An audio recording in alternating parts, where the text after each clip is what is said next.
தேவனுடைய பரிசுத்த நாமத்துக்கு மகிமை உண்டாகட்டும். நல்லா இருக்கீங்களா? இந்த கால வேளையிலே கர்த்தராகிய இயேசுவின் நாமத்திலே உங்களை வாழ்த்தி வரவேற்கிறேன். என்னோடு பரிசுத்த வேதாகமத்திலே நீதிமொழிகளின் புத்தகம் 28ஆம் அதிகாரம் 13ஆம் வசனத்தை தேவ மகிமைக்காக வாசித்து பாருங்கள். இங்கே தேவ வசனம் சொல்லுது, பாவத்தை மூடுகிறவன் வாழ்வடைய மாட்டான், அவர்களை ஒத்துக்கொண்டு விட்டுவிடுகிறவன் இரக்கத்தை பெறுவான் என்று கர்த்தருடைய வார்த்தையை நாம் வாசிக்கிறோம். அன்பான சகோதரனே சகோதரியே, தேவ வசனம் சொல்லுது, பாவத்தை மூடுகிறவன் வாழ்வடைய மாட்டான், பாவத்தை ஒத்துக்கொண்டு விட்டுவிடுகிறவன் இரக்கத்தை பெறுவான். இதனுடைய அர்த்தம் என்ன அப்படின்னு கேட்டிங்கன்னா, அன்பான தேவ ஜனமே, எது வரைக்கும் நம்ம பாவத்தை மூடி வைக்கிறோமோ, பாவத்தை மறைத்து வைக்கிறோமோ, பாவத்தை ஒத்துக்கொள்றது இல்லையோ, அது வரைக்கும் நம்மளோட வாழ்க்கை ஆசீர்வாதமாக இருக்காது. இன்றைக்கி எத்தனையோ தேவனுடைய பிள்ளைகளோட வாழ்க்கையில் அன்பான தேவ ஜனமே, சிலர் துணிகரமாக பாவம் செய்வாங்க, சிலர் வெளிரங்கமாக பாவம் செய்வாங்க, சிலர் மறைமுகமாக பாவம் செய்வார்கள். ஆனால் மொத்தத்தில் பாவம் தான். நீ சமீபத்தில் செய், தூரத்தில் செய். இந்த பாவம் நம்மளை என்ன பண்ணுது அப்படின்னு கேட்டிங்கன்னா, அன்பான தேவஜனமே, ஏசாயா 59ஆம் அதிகாரம் 1-2 வசனம் வாசித்து பாருங்க. அங்கே ஏசாயா தீர்க்கதரிசி சொல்லும்போது சொல்கிறாரு, உங்கள் பாவங்கள் உங்கள் அக்கிரமங்கள் உங்களுக்கும் தேவனுக்கும் நடுவே தடையாக இருக்கிறது என்று. அப்படின்னா இந்த பாவம் நம்மளை என்ன பண்ணுதுன்னா, தேவனை விட்டு பிரிச்சிருது. அன்பான சகோதரனே சகோதரியே, அப்போஸ்தலர் 17:30 வாசிச்சு பாருங்க. அறியப்படாத காலத்திலே தேவன் தெரியாதவராய் இருந்தார், அறிந்த பின்பு எங்கே இருக்கிற மனுஷனும் ரட்சிக்கப்படணும்ன்றது தேவனுடைய சித்தம். நம்ம அறியாத நாட்களில் நீங்கள் தெரியாமல் பல பாவங்களை, பல தவறுகளை, பல தப்புகளை நம்ம செஞ்சுருக்கலாம். ஆனால் நம்ம ரட்சிக்கப்பட்டு ஞானஸ்தானம் எடுத்து அபிஷேகம் பெற்று ஆலயத்துக்கு வந்து கொண்டிருக்கிற நாம் மறுபடியும் என்ன பண்ணக்கூடாதுன்னு சொன்னீங்கன்னா, துணிகரமாக பாவம் செய்யக்கூடாது. அப்படி துணிகரமாக நம்ம பாவம் செய்வோமானா, அன்பான தேவ ஜனமே, நம்முடைய முந்தின நிலைமையை காட்டிலும் நம்முடைய பிந்தின நிலைமை அதிக கேடு உள்ளதாக இருக்கும். ஏன்னா தெரியாமல் தேவ பிள்ளைங்க செய்யும்போது தேவனும் அறிந்தும் அறியாமல் இருக்கிறார். ஆனால் தெரிஞ்சு செய்யும்போது அன்பான தேவன் கண்டிப்பாக நம்ம தண்டிப்பார். ஆகையால் இந்த 2025ஆம் வருஷத்தில் ஒரு தீர்மானம் பண்ணுங்க, நான் பாவம் இல்லாமல் பரிசுத்தமாக வாழ்வேன். காரணம் என்ன அப்படின்னு கேட்டிங்கன்னா, நீங்கள் சங்கீதம் 32ஆம் அதிகாரம் முதல் 7 வசனங்களை வாசித்து பாருங்க. தாவீது சொல்றாரு, என் பாவத்தை நான் மூடி வைத்த வரைக்கும், அல்லாவிட்டால் மறைத்து வைத்த வரைக்கும் என் சரீரத்தில் சுகமே இல்லை என்று சொல்றார். அப்போ இந்த பாவம் நம்ம என்ன செய்யுது அப்படின்னு சொன்னீங்கன்னா, பிரியமான தேவ ஜனமே, சரீர பிரகாரமாக ஆவியின் பிரகாரமாக நம்மளை நோயாளிகளாக வியாதியஸ்தர்களாக மாற்றி விடுகிறது. ஆகையால் தான் நம்ம என்ன செய்ய வேண்டும், நம்மளோட பாவத்தை அன்பான தேவ ஜனமே, நம்ம தப்பு செஞ்சுட்டா ஒத்துக்குன்னு என்ன பண்ணணுங்க, மறுபடியும் செய்யக்கூடாது. ஆனால் இன்றைக்கி பலர் துணிகரமாக வேணும்னு செய்கிறார்கள். நீங்கள் சங்கீதம் 50ஆம் அதிகாரம் அதில் தேவ மகிமைக்காக 3ஆம் வசனத்தை வாசித்து பாருங்கள். தாவீது ராஜா சொல்கிறார், நான் என் பாவத்தை ஒத்துக்கொண்டேன். நம்ம தப்பு செஞ்சுட்டா தப்பை ஒத்துக்கொண்டு மறுபடியும் என்ன பண்ணக்கூடாதுங்க, தப்பு செய்யக்கூடாது. நம்ம ரட்சிக்கப்பட்டுட்டோம், தேவனுடைய பிள்ளைங்க, நம்ம உலகத்துக்கு மாதிரியாக இருக்கணும். ஏன்னா நீங்கள் யோவான் 8ஆம் அதிகாரம் 11ஆம் வசனம் வாசித்து பாருங்க. அன்பான தேவஜன், ஒரு ஸ்ரீ பாவம் செய்யும் போது கையும் களவுமா பிடிக்கப்பட்டு ஆண்டவரிடத்திலே கொண்டு வருகிறார்கள்.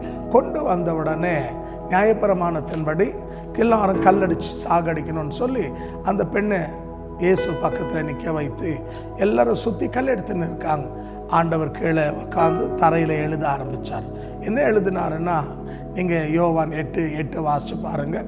உங்களில் பாவம் செய்யாதவன் எவனோ அவன் முதல் கல்லடிக்க கடவன் என்று சொன்னார். அவர் எப்போ எழுத ஆரம்பித்தாரோ கல்லெடுத்தவங்க எல்லாம் கல்லை கீழே போட்டு போயிட்டாங்க. இப்போது அந்த ஸ்ரீயும் ஆண்டவராக இயேசு மாத்திரம்தான் இருந்தார். அப்போ ஆண்டவர் கேட்குறாரு, அம்மா உன்னை யாரும் தண்டிக்க இல்லையா? அவர் சொல்கிறா, இல்லையான்னு. ஏசு அப்படின்னு திரும்ப சொன்னார், நானும் தண்டிக்க மாட்டேன், போ, இனி பாவம் செய்யாதே. அன்பான சகோதரனே சகோதரி, நம்முடைய ஆண்டவர் எவ்வளோ நல்லவர் பாருங்கள். பாவத்தை மன்னிக்கிறவர், பாவிகளை நேசிக்கிறவர்.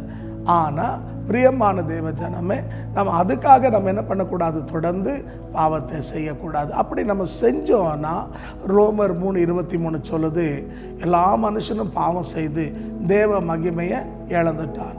அப்போ அன்பான தேவ ஜனம், இந்த பாவம் நம்ம வாழ்க்கையில் தேவனை பிரிக்கிறது மாத்திரம் அல்ல, தேவ மகிமையை இழக்க செஞ்சிடும்.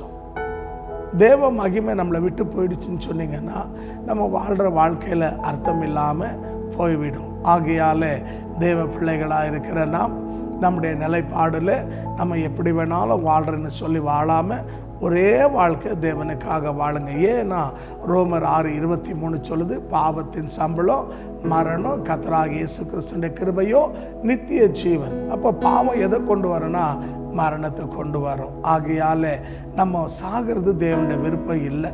நீங்கள் வேதத்தில் வஸ்து பாருங்க, எசேக்கியேல் 18:23 துர்மார்க்கன் தன் துர்மார்க்கத்தில் சாகிறது எனக்கு எவ்வளவும் விருப்பம் இல்லை, அவன் துர்மார்க்கத்தை விட்டு திருந்தி வாழ்றதா எனக்கு விருப்பம்ன்றார். அப்போ ஆண்டவர் நம்மளை அழிக்கிறது அவருடைய விருப்பம் இல்லை, நம்மளை வாழ வைக்கிறது தேவனுடைய விருப்பம். ஆகிய மீண்டும் நான் சொல்லுகிறேன், அறியாத போது நம்ம தவறுகள் செய்திருக்கலாம், ஆனால் அறிந்த பின்பு நாம் மறுபடியும் என்ன பண்ணக்கூடாதுங்க, செஞ்ச தப்பை செய்யாமல் நாம் என்ன பண்ணணும், ஆண்டவருக்காக கடைசி மூச்சு இருக்கிற வரைக்கும் ஒரே ஒரு வாழ்க்கை இயேசுவுக்காக வாழணும்.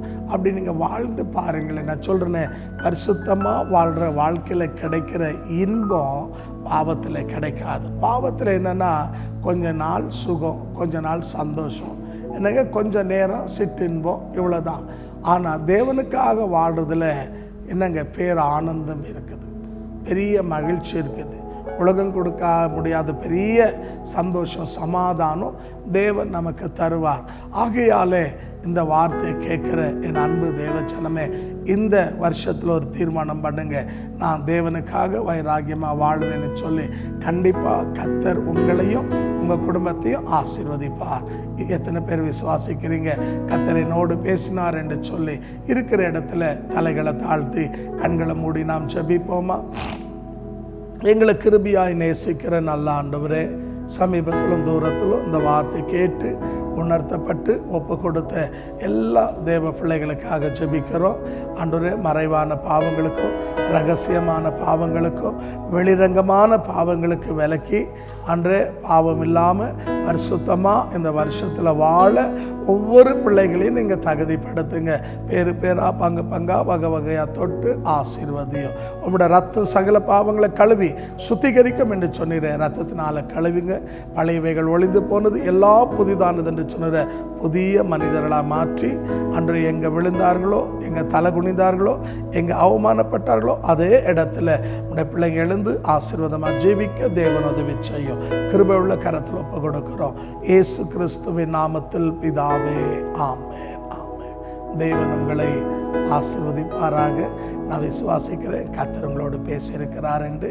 ஆகையால் இன்னும் நீங்கள் சத்தியத்தை கேட்க விரும்பினா எங்களுடைய தொலைபேசியின் எண் கீழே இருக்கிறது, நீங்கள் எங்களோடு பேசலாம். இன்னும் சத்தியத்தில் வளரணும், உங்களுக்கு ஜெப குறிப்பு இருந்தால் எங்களோட அணுகுங்க. நாங்கள் உங்களுக்காக தொடர்ந்து ஜெபிக்கிறோம். கர்த்தர் உங்களை ஆசீர்வதிப்பார். ஆமென்.